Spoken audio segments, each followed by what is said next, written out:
Fala galera, voltamos, agora vamos para a nossa questão de número 22.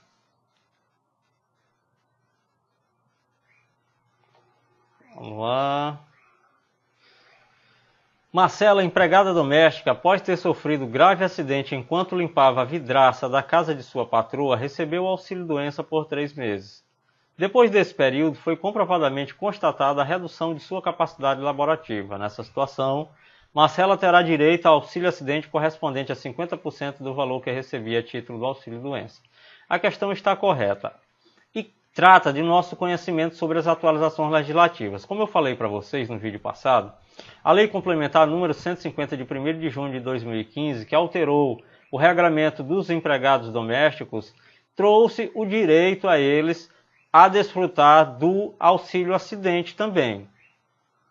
Assim, a partir da Lei Complementar 150 de 1º de junho de 2015, os segurados empregados domésticos também fazem jus ao auxílio-acidente. Para a época, em 2008, claro, a questão estaria incorreta. Para hoje, está correta. Lembrem-se, este vídeo será todo com base nas atualizações legislativas até dezembro de 2015. Será com base na letra da lei de hoje, atualização de hoje, hein? 23. Se um segurado da Previdência Social falecer e deixar como dependentes seus pais e sua companheira, o benefício de pensão por sua morte deverá ser partilhado entre esses 3 dependentes na proporção de 1/3 para cada um. A questão está incorreta. Por que está incorreta? Quando o segurado da Previdência falece e deixa segurados estes para que façam jus aos benefícios de pensão por morte e auxílio reclusão, que são os 2 benefícios aos quais fazem jus os dependentes, eles têm que obedecer a 3 classes. Ou seja, quando eles pertencem a uma mesma classe, a pensão será rateada. Agora, quando eles pertencem à segunda e há alguém na primeira, o da segunda já não recebe. Quando ele pertence à terceira classe e há alguém na segunda, o da terceira já não recebe. Ou seja, todos os dependentes da mesma classe receberão em partes iguais, mas quando eles são de classes diferentes, os das classes anteriores precedem os das classes posteriores e tiram-lhes o direito ao benefício. A questão fala de quem? Fala do pai e da companheira. Os pais são dependentes de segunda classe, a companheira é dependente de primeira. Então a companheira é que vai receber a pensão. Os pais, infelizmente, não receberão a pensão por morte, já que eles são dependentes de segunda classe, o que torna o gabarito da questão errado. Sendo a atual jurisprudência do STF e do STJ, a concessão do benefício previdenciário de pensão por morte aos dependentes do segurado deve ser disciplinada pela legislação em vigor ao tempo do fato gerador do benefício em questão, qual seja a morte do segurado por força da aplicação do princípio lex tempus regit actum. Então nós temos que a lei que vai reger a pensão por morte é a lei do fato gerador, ou seja, é a lei da época em que o segurado faleceu e não a lei atual. É isso que significa lex tempus regit actum. A lei do tempo é que vai reger o ato. Portanto, nós temos como gabarito para esta questão correta. Aqui eu chamo a atenção dos senhores e das senhoras para a incidência de jurisprudência nesta nossa prova para técnico de seguro social de 2016. No edital não fala se será cobrada jurisprudência, mas o CESP tem costume, mesmo ele não dizendo expressamente no edital, de cobrar jurisprudência. Daí nós trazermos algumas questões que tratam do tema para que vocês fiquem familiarizados. Não pequem pela falta, pequem pelo excesso. Estudem a jurisprudência. Se cair, vocês se darão bem. Se não cair, vocês guardam aquele conhecimento para vocês. Vai ser aplicado durante toda a vida dos senhores. Há muitos livros bons aí no mercado. Infelizmente, eu ainda não tenho um curso teórico de direito previdenciário. O nosso tempo, pelo fato de ainda estarmos na universidade, vamos agora para o 6º período de Direito. Estamos fazendo especialização em Direito e Prática Previdenciária pela Estácio de Sá, em parceria com o Renato Saraiva. Em função de ocuparmos o cargo de chefe de benefício na agência, em função de todas essas atribuições, nós ainda não tivemos tempo para escrever um curso, nem mesmo em PDF, um curso teórico. Eu tinha uma vontade muito grande para este concurso escrever, mas infelizmente não deu tempo. Mas nós já temos aí um curso em questões comentadas, que está disponível aos senhores aqui no nosso site, que não tem igual no Brasil. não tem igual no Brasil, tem umas aulas demonstrativas que vocês podem baixar e conferir o que eu estou dizendo. São mais de 500 questões, a maioria delas do CESP, que você pode entrar e estudar e chegar bem preparado para a sua prova, beleza? Então, nós temos aqui o gabarito correto. Alexandre, caminhoneiro, sempre trabalhou por conta própria e jamais se inscreveu no regime geral de previdência social. Após sofrer um grave acidente, resolveu filiar-se à Previdência. 6 meses depois, sofreu um novo acidente e veio a falecer, deixando esposa e 3 filhos. Nessa situação, os filhos e a esposa de Alexandre não receberão a pensão por morte pelo fato de não ter sido cumprida a carência de 12 meses. Veja que o CESP gosta de construir toda uma história, todo um enredo, só para confundir a nossa cabeça. Veja que o que ele diz do último período para trás serve para pouca coisa. O que serve mesmo é o que está no finalzinho da questão. Nessa situação, os filhos e a esposa de Alexandre não receberão a pensão por morte pelo fato de não ter sido cumprida a carência de 12 benefícios. O examinador quer saber se nós conhecemos quais são aqueles períodos que requerem carência. A pensão por morte não requer carência. A medida provisória 664 exigia uma carência de 24 contribuições mensais para que o segurado para que o dependente entrasse no gozo da pensão por morte. Mas essa exigência não foi recepcionada pela lei que converteu a medida provisória, que é a Lei 13.135. Portanto, a pensão por morte, assim como antes da medida provisória 664, continua a não exigir carência. Aquelas 18 contribuições que o dependente deve comprovar que o segurado tinha para que faça jus ao período escalonado conforme a idade, no que diz respeito ao companheiro e ao cônjuge, não é carência. É uma exigência que a lei adotou, mas não é carência. A pensão por morte continua a não exigir carência. Esse é o entendimento da Lei 8.213/91 e da Lei 13.135, agora do dia 17 de junho de 2015. É o entendimento que você vai levar para a prova. Aqueles 18 meses de contribuição do segurado nada tem a ver com carência, tudo bem? Vamos para frente. O gabarito, portanto, está errado. Pensão continua a não exigir carência. Hernani, segurado do regime geral da Previdência Social, faleceu e sua esposa requereu pensão 60 dias após o óbito. Nessa situação, esse benefício será iniciado na data do requerimento apresentado pela esposa de Hernani, visto que o pedido foi feito após o prazo definido pela legislação que dá direito a esse benefício. Mais uma vez, nós temos aqui a aplicação de uma das mais recentes alterações, que foi promovida pela Lei 13.183, de 4 de novembro de 2015, que alterou os efeitos financeiros no que diz respeito à data de entrada do requerimento no tocante ao falecimento do segurado, para que o dependente receba da data do falecimento ou não a sua pensão. Ou seja, o gabarito da questão à luz de hoje está incorreto. Por quê? Porque a Lei 13.183, de 4 de novembro de 2015, estabeleceu que agora o dependente tem até 90 dias da data do óbito para que ele tenha o seu benefício pago a partir da data do óbito do segurado. Ou seja, não é mais 30 dias. Na data em que essa questão foi aplicada, ela estava correta, porque a pensão teria sido pedida aos 60 dias. E como era 30, realmente só ia receber a partir da data do requerimento. Hoje não. Mais uma vez, a Lei 13.183, alteração quentinha do dia 4 de novembro de 2015, estabeleceu que a pensão por morte será paga da data do óbito, mesmo que o segurado peça até o 90º dia da data do falecimento. Mesmo que o dependente peça até 90 dias da data do falecimento do segurado. Tudo bem? Muito bem. Vamos para a 27ª questão, os efeitos financeiros, portanto, da questão 26. 27. José tem 20 anos de idade e recebe pensão decorrente do falecimento de seu pai, Silas, de quem é filho único. Nessa situação, quando José completar a idade de 21 anos, o benefício será extinto à vista e inexistência de outros dependentes da mesma classe. Bem, a questão não afirma que há dependentes de quaisquer naturezas. Pelo que nós só somos levados pela leitura seca da lei, pessoal, uma observação que eu quero fazer para vocês. Na hora que vocês forem resolver as questões do CESP, não façam interpretações com base nas entrelinhas. Leiam o que está expresso na questão e, com base nisso, tomem o posicionamento de vocês, marcando certo ou errado, ou marcando alternativa, caso seja de múltipla escolha. Não vão inventar lei não vão colocar chifre na cabeça de cavalo na hora da interpretação dessa prova.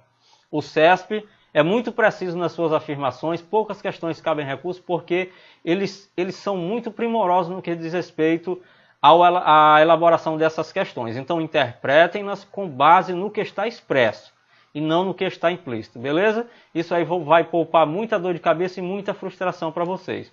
Temos, portanto, que o gabarito é correto. No que concerne ao acidente do trabalho sob o regime geral de previdência social, assinale a opção correta de acordo com a lei de regência. O prazo para a empresa comunicar o acidente do trabalho ao órgão da previdência social é de 1 semana após o ocorrido em caso de morte. Tal prazo é de 3 dias. A questão está incorreta, o prazo é de até um dia útil no caso de morte imediatamente. Vamos continuar para acharmos o gabarito. Considera-se acidente do trabalho que ocorra pelo exercício do trabalho a serviço da empresa ou pelo exercício do trabalho do segurado especial, provocando lesão corporal ou perturbação funcional que cause a morte ou a perda ou redução permanente ou temporária da capacidade para o trabalho. A alternativa está perfeita, é isso aqui. O segurado especial contribui para o SAT, para o seguro por acidente de trabalho. Então ele faz jus aos benefícios de natureza acidentária, tudo bem? Letra B está correta, mas vamos analisar as outras. Não se equipara, quando você estiver fazendo a prova e achar o gabarito, não pule para a próxima questão. Por exemplo, nós achamos o gabarito na letra B, mas vai que nós já estamos cansados e alguma coisa escapou aos nossos sentidos? E na verdade aquela questão está até correta, mas tem uma mais correta ainda, e está lá para frente. Se nós pularmos, nós vamos perder a questão. Então analise, mesmo que você encontre o gabarito logo na letra A ou letra B, vá até o fim, hein? Não se equipara acidente de trabalho a doença proveniente de contaminação acidental do empregado no exercício da atividade, caso se comprove o fornecimento pelo empregador do adequado equipamento de proteção individual. Está incorreto, não é esse o entendimento administrativo e nem muito menos o entendimento do Supremo Tribunal Federal. O Supremo considera que a pessoa tem direito sim aos benefícios previdenciários, mesmo que o EPI ou o EPC eliminem a totalidade da nocividade daquele trabalho, certo? Nós inclusive vimos uma questão sobre isso na nossa primeira bateria, está lá no vídeo 1, procurem lá. Não se equipara acidente do trabalho ou acidente sofrido pelo segurado fora do local e horário de trabalho, ainda que na execução de ordem ou na realização de serviço sob a autoridade da empresa. A alternativa totalmente incorreta. Equipara-se sim, em toda essa situação é equiparado a acidente de trabalho. É acidente de trabalho até mesmo se você já estiver fora da sua empresa, se deslocando para a sua casa ou de sua casa para o local de trabalho. Todas essas situações são sim acidentes de trabalho. Inclusive, se você estiver na empresa, no horário de almoço, e ali você for bater uma bolinha, quebrar a perna, aquilo ali vai ser considerado também acidente de trabalho. Assim determina a legislação. Da comunicação do acidente de trabalho ao órgão da Previdência Social, que somente pode ser feita pela empresa, de forma alguma. A comunicação deve ser feita pela empresa, mas pode ser feita também pelo sindicato, pelo médico, pelos dependentes. Enfim, a alternativa está incorreta. Realmente, o nosso gabarito é a letra B de bola. Você deve ler, dê uma parada aí no vídeo e leia o artigo 22 da Lei de Benefícios, a Lei 8.213 de 91. Questão 29, vamos lá, são 45 questões. Acerca do regime geral de previdência social, julgue o item a seguir. A concessão do benefício de auxílio-doença, em regra, exige período de carência de 12 contribuições mensais. Tranquilo. Todavia, a lei prevê casos em que a concessão do referido benefício independe de carência. Tranquilo. Entre os quais se inclui a situação na qual o segurado venha a ser vítima de moléstia profissional ou acidente do trabalho. Ou seja, são as situações de equiparação a acidente de trabalho, o que torna a questão perfeitamente correta, muito bem. Isenta de carência também todas aquelas enfermidades que estão na lista elaborada pelo Ministério da Previdência, que você deve ler as relações, você deve ler a relação e ter todas essas enfermidades em sua mente, hein? Deve ter todas memorizadas. Caso um segurado do RGPS no local e no horário de trabalho seja vítima de acidente em consequência de ato de terrorismo praticado por terceiro, tal fato não se equiparará a acidente de trabalho. Claro que a questão está incorreta. Equiparar-se-á sim. Gabarito, letra E, pelos motivos que comentamos já nas outras questões. Sobrevindo acidente do trabalho nos casos em que seja identificada negligência quanto às normas padrão de segurança e higiene do trabalho relacionadas à proteção individual e coletiva, A Previdência Social proporá ação regressiva contra os responsáveis. Claro que a questão está correta. O que é que vai acontecer? Você deve ler o artigo 120 da Lei de Benefícios da Previdência Social, a Lei 8.213 de 91. O INSS vai sofrer o ônus de pagar os benefícios em função de uma irresponsabilidade do empregador. O que é que acontece? O INSS paga, mas entra com ação regressiva para ter aquele valor ressarcido por parte do empregador irresponsável que não cumpriu a legislação no que diz respeito à segurança e à higiene do trabalho do seu trabalhador. Beleza? Então a questão está perfeitamente correta. Questão de número 32. Fabiano, segurado do regime de previdência, encontra-se preso e participa de atividades laborais na prisão. Fato que lhe permite manter suas contribuições para a Previdência Social na qualidade de contribuinte individual. Vejam que essa prova foi aplicada em 2008. Hoje o preso é segurado facultativo. Sua esposa Catarina recebe auxílio reclusão por serem Fabiano e ela considerados respectivamente segurado e dependente de baixa renda. Nessa situação, enquanto Catarina recebeu auxílio reclusão, Fabiano não terá direito a nenhum tipo de aposentadoria, nem auxílio-doença. Considerando que a questão esteja totalmente correta, trazendo não contribuinte individual, mas sim segurado facultativo, nós vamos ter o gabarito por correto. Por quê? Porque Fabiano realmente não pode receber nenhum tipo de aposentadoria, não pode receber auxílio-doença e nem pode receber remuneração da empresa. Se ele receber durante o recolhimento à prisão, que pode ser fechada ou semiaberta, os dependentes não farão jus ao benefício do auxílio-reclusão. Só lembrando que o auxílio-reclusão obedece aos ditames da pensão por morte no que lhe for cabível, com base na previsão estatuída no artigo 80 da Lei 8.213 de 91. Tudo bem? Então o gabarito desta questão é letra C de caminhamos para a vitória. Vamos lá para a questão de número 33. Hugo, segurado do regime geral de previdência há menos de 10 anos, desempregado há 6 meses, envolveu-se em atividades ilícitas, o que determinou sua prisão em flagrante. Nessa situação, caso Hugo seja casado, sua esposa faz jus ao auxílio-reclusão junto à Previdência Social. O nosso gabarito é errado. Nada mencionou sobre ser de baixa renda. Veja que está tudo perfeito, mas como não foi mencionado que o Hugo era de baixa renda, nós temos que considerar esta questão incorreta. Olha, a questão menciona que o Hugo era segurado do regime geral, tudo bem. Que ele estava desempregado há 6 meses, portanto estava no período de manutenção da qualidade de segurado, envolveu-se em atividades ilícitas e foi preso, sua prisão foi em flagrante. Não importa o tipo da prisão, se for uma prisão processual ou não. O que importa é que o regime tem que ser fechado ou semiaberto. Se ele estiver incondicional ou estiver livre, o dependente não recebe pensão. São essas as observações principais sobre o regime prisional e sobre o tipo da prisão. Nessa condição, caso Hugo seja casado, sua esposa faz jus ao auxílio-reclusão junto à Previdência Social. Faria. Se a questão tivesse mencionado que ele era trabalhador de baixa renda, mas nada mencionou, e como eu disse para vocês, nós temos que interpretar com base no que está expresso nas letras do enunciado, a questão está incorreta. Nós não poderíamos supor que ele fosse de baixa renda e marcar correto, porque o CESP iria nos tirar um ponto, já ia nos ter um ponto negativo, né? O gabarito oficial para esta questão é errado. O auxílio-reclusão será devido nas mesmas pensões da pensão por morte, conforme o artigo 80 da Lei de Benefícios, aos dependentes do segurado recolhido à prisão, exceto se esta se deu em decorrência de cometimento de crime hediondo. Gente, isso aqui não tem nada a ver, não procede. Primeiramente, o que é um crime hediondo? É aquele definido na lei de crimes como hediondos. Ele está definido em lei como crime hediondo, ele é um crime hediondo.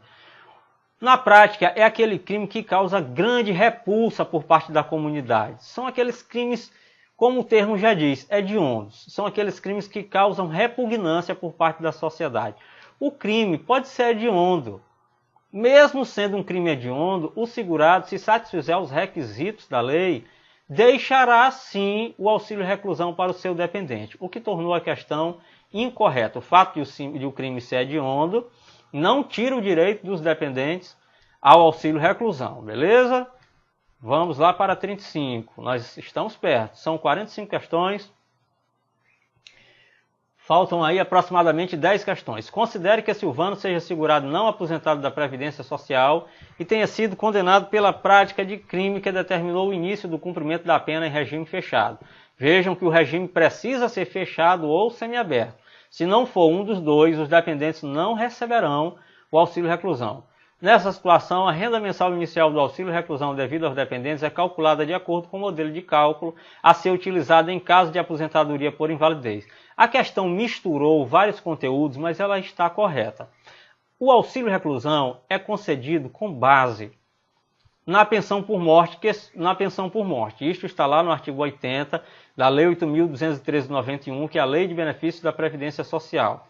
E a pensão por morte, qual será seu valor? Será o valor da aposentadoria que o segurado recebia ou 100% da aposentadoria por invalidez a que ele fizesse jus antes de falecer. Por isso é que a questão está correta, tudo bem? Misturou vários conceitos. Essa questão, como foi para defensor público, exigia um conhecimento bem mais apurado por parte do candidato, mas como vocês notam, com um pouco de atenção e com uma interpretação sistemática da lei, nós conseguimos perfeitamente gabaritar qualquer questão desse tipo. Questão 36. Julgue o item abaixo relativo a regimes previdenciários. Segundo a legislação, é vedado ao segurado receber mais de uma aposentadoria do RGPS. Perfeito. Entretanto, não há impedimento a que o segurado receba a aposentadoria por idade desse regime e a aposentadoria por tempo de contribuição do serviço público. A questão está perfeita. Você pode receber aposentadorias de forma acumulada, dependendo de uma ser do regime geral e a outra ser do regime próprio. Por quê? Porque você não pode acumular as duas aposentadorias se as duas forem do regime geral, mas uma do regime geral com uma do regime próprio. Pelo fato de não haver vedação legal, você pode acumular sim, o que torna a questão perfeitamente correta. Tudo bem? Vamos lá para a questão de número 37. Acerca das normas que regulam os benefícios e as prestações do RGPS, assinale a opção correta. Considere que Joana, casada com Marcos, segurado do RGPS, receba proventos relativos à aposentadoria por tempo de contribuição. Joana é casada com Marcos e Marcos é segurado. Ela recebe aposentadoria por tempo de contribuição. Nessa situação, com a morte do esposo, Joana não poderá, de acordo com a lei, passar a receber cumulativamente a pensão por morte, devendo optar pelo benefício mais vantajoso. A questão não encontra fundamento na lei de benefício. Por quê? E nem no decreto 3048. Por quê? O que impediria de Joana pelo fato de receber uma aposentadoria, qualquer que seja a sua modalidade? No caso aqui ele disse que a aposentadoria era por tempo de contribuição, para tentar confundir você, mas qualquer modalidade de aposentadoria é perfeitamente acumulável com a pensão por morte. Tudo bem? Então a letra A está incorreta. Suponha que um segurado, em virtude de condenação pelo cometimento de crime, tenha sido recolhido à prisão para início do cumprimento de pena em regime fechado e solicitado auxílio reclusão. Nessa situação, segundo jurisprudência do STF, é necessária a comprovação de situação de necessidade, devendo-se utilizar como parâmetro a renda dos dependentes, sendo irrelevante a renda oferida pelo segurado preso. Questão totalmente incorreta. A renda que deve ser considerada não é a renda do dependente, e sim do segurado. O STF não tem nada a ver com o erro que tem nessa alternativa, hein? Não serve como gabarito. O salário maternidade da segurada empregada consistirá sempre em renda mensal equivalente à sua remuneração integral. Vamos tomar uma água.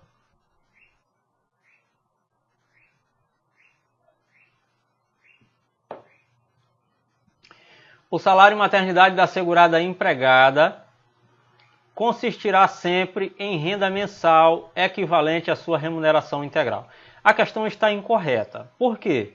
Porque se a segurada empregada estourar o teto do ministro do Supremo Tribunal Federal, ela não terá sua remuneração integral.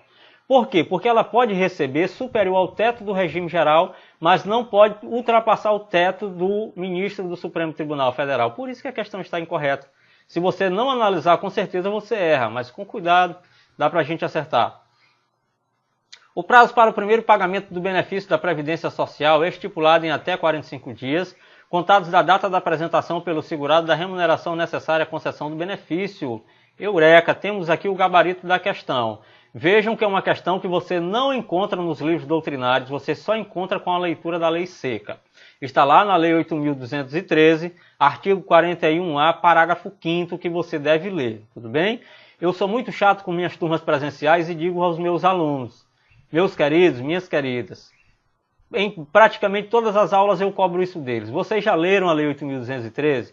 Alguns sempre acabam dizendo que ainda não leram.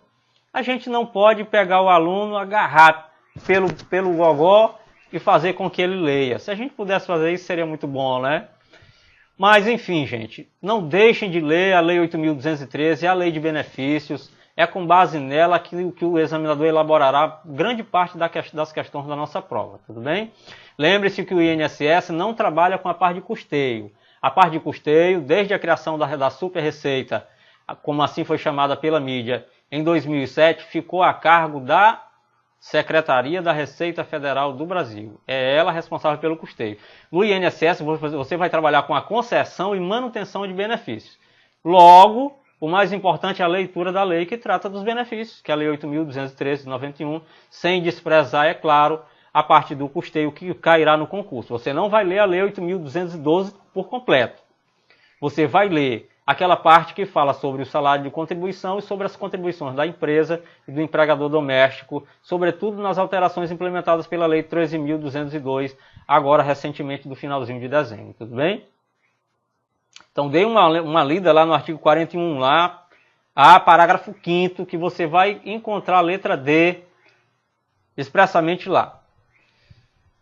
A respeito dos auxílios previdenciários, assinale a opção correta. O salário família é devido apenas aos dependentes do segurado de baixa renda, inclusive do segurado doméstico, na proporção dos números de filhos de até 14 anos de idade ou de filhos inválidos de qualquer idade. Notem que essa prova foi realizada em 2013. Em 2013, nós apenas tínhamos a PEC dos domésticos, mas os direitos ainda não haviam sido regulamentados.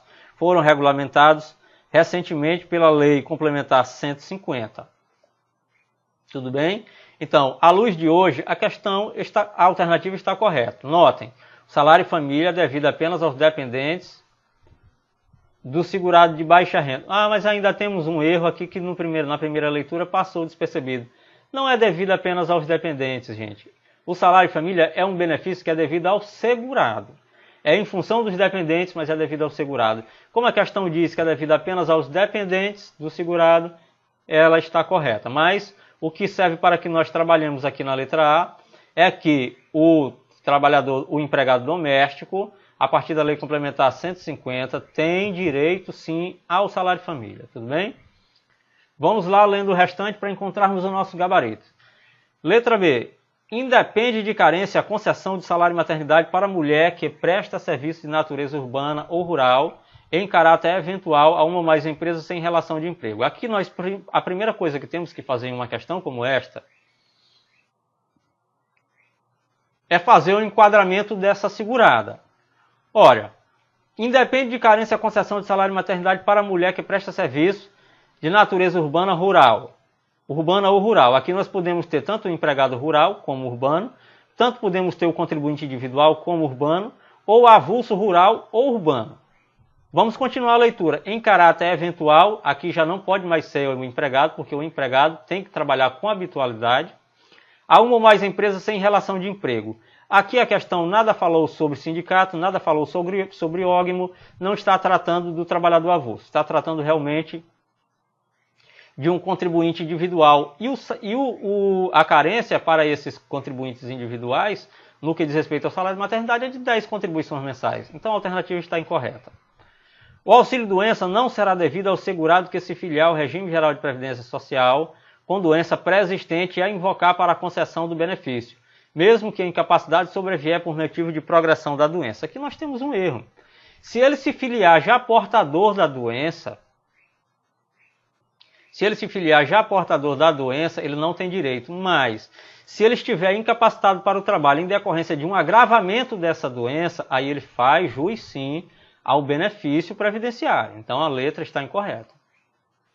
O salário maternidade não pode ser acumulado com o benefício por incapacidade. Correto. Salário maternidade não pode ser acumulado com aposentadoria por invalidez e com auxílio-doença. de forma que, havendo incapacidade concomitante, o benefício pago em razão da incapacidade será suspenso enquanto durar o pagamento do salário maternidade ou a data do seu início será adiada para o primeiro dia seguinte ao término do período de 120 dias. Bem, a redação da letra D está quase correta, mas pecou. Não é que o auxílio-doença vai ser devido depois por completo. Ele vai ser devido depois, nos casos de ele ser concomitante com o salário maternidade, apenas pelos dias que ultrapassarem a data do gozo do salário maternidade, e não por seu tempo integral. O salário maternidade é devido por 120 dias. O que vai acontecer? A segurada faz jus ao salário maternidade, mas também estava doente. Então ela fazia jus também ao auxílio-doença. Digamos que o médico tenha dado o auxílio-doença por 90 dias. Ora, como ela ultrapassou os 90 dias, já que o gozo do salário maternidade é por 120, ela não terá mais direito ao auxílio-doença quando terminar o salário. Agora, digamos que o auxílio-doença tenha sido concedido por 150 dias. Quando terminar os 120 dias do salário maternidade, ainda restarão 30. Então, por esses 30 dias, fim do tempo do salário maternidade, a segurada gozará do auxílio-doença. É assim que está no decreto 3048, portanto a alternativa está quase correta, mas não está perfeita, não serve para nosso gabarito. Letra E. O auxílio-acidente é devido quando há redução da capacidade para o trabalho habitualmente exercido e equivale a 50% do salário de contribuição desde que não inferior ao salário mínimo. Também não serve como nosso gabarito. Por quê? Porque o auxílio-acidente pode ser sim inferior ao salário mínimo.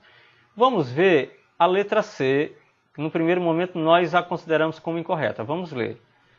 O auxílio-doença não será devido ao segurado que se filiar ao regime geral de previdência social com doença pré-existente e a invocar para a concessão do benefício, mesmo que a incapacidade sobrevier por motivo de progressão da doença. Está incorreta também. Essa questão, na verdade, deveria ter sido anulada, já que, como nós analisamos, todas as letras estão incorretas. Vamos para frente. Com relação aos benefícios concedidos pelo RGPS, vamos voltar só mais uma vez. É verdade, não tem como considerarmos a letra C como gabarito. 39. Com relação aos benefícios concedidos pelo RGPS em função da ocorrência de acidentes do trabalho, julgue o item a seguir à luz das normas pertinentes. É permitido que o segurado do RGPS receba conjuntamente os benefícios de aposentadoria por tempo de contribuição e auxílio-doença acidentário, desde que estes decorram de diferentes contingências. A acumulação é perfeitamente possível, sim. A aposentadoria por tempo de contribuição é decorrente de uma contingência. E o auxílio-doença acidentário é de outra. Há quem diga, a doutrina critica, que para receber a parte da doutrina que critica que a aposentadoria por tempo de contribuição não é contingência.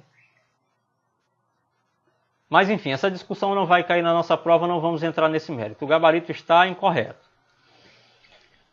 Questão 40, estamos chegando no final, são 45. O auxílio-acidente, que visa ressarcir o segurado em virtude de acidente que provoque a redução da capacidade laborativa, é, conforme a doutrina de Fábio Zambit e Ibrahim, o único benefício de natureza exclusivamente indenizatória. Até aqui tudo bem. Excelente doutrinador Fábio Zambit e Ibrahim. Tem livro publicado pela editora Ímpetus. Tendo essa afirmação como referência inicial, julgue o item que se segue, relativo ao auxílio-acidente e ao auxílio-doença. O auxílio-doença é encerrado apenas com a morte do segurado, tudo bem, de forma que o segurado poderá recebê-lo conjuntamente com qualquer outro benefício, inclusive com a aposentadoria por invalidez. Não, o auxílio-doença não é acumulável, por exemplo, com o salário maternidade, questão incorreta. Veda-se a acumulação de auxílio-acidente com proventos de aposentadoria, mesmo nos casos em que a manifestação da lesão incapacitante ensejadora da concessão do auxílio e o início da aposentadoria sejam anteriores ao ano de 1997. Quando isso acontecia antes de 1997, em função do direito adquirido, era permitido sim, certo? Por isso que a questão está incorreta. Essa acumulação era permitida até então. De 1997 em diante, veda-se a acumulação de auxílio-acidente com os proventos de aposentadoria. Até porque, conforme a teor da norma vigente nos nossos dias,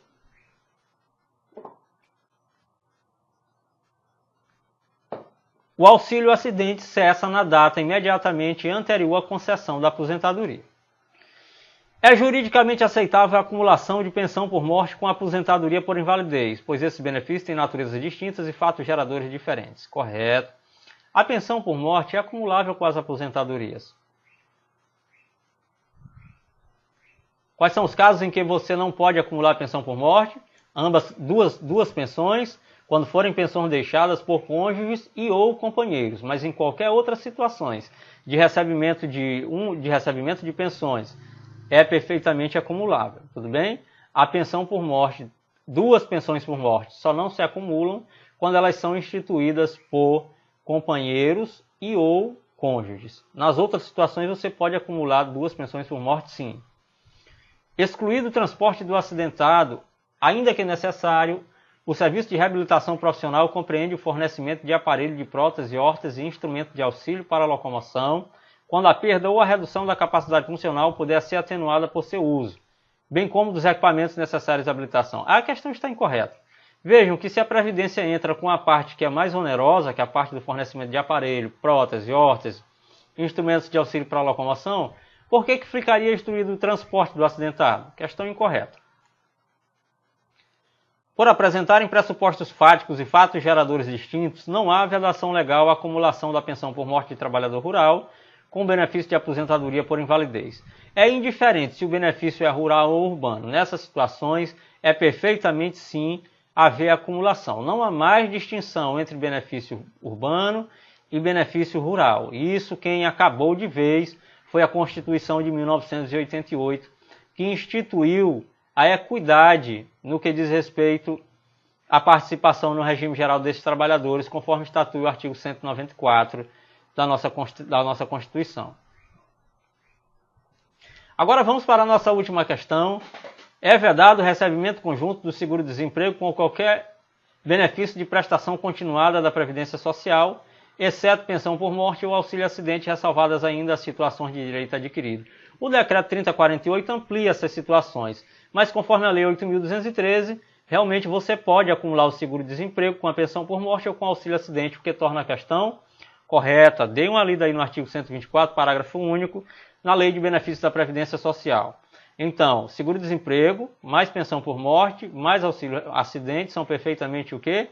Acumuláveis. Queridos, nós chegamos ao final das nossas 45 questões. Quero dizer a todos vocês que para mim foi uma satisfação poder contribuir um pouco com o sonho de vocês. Entrem em nosso site www.profranciscojunior.com.br. Lá nós temos um modesto material de apoio para vocês, mas que será muito útil. E nós temos o maior curso de questões comentadas de direito previdenciário do Brasil.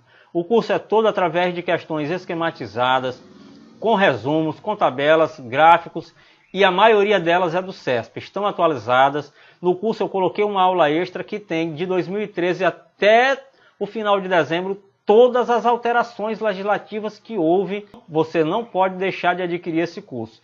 Você ficará em total desvantagem se você não der uma lida no que eu estou dizendo lá, tudo bem?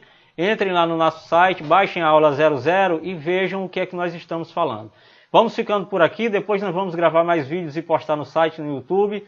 Um forte abraço, fiquem com Deus, que Deus abençoe a jornada de cada um de vocês.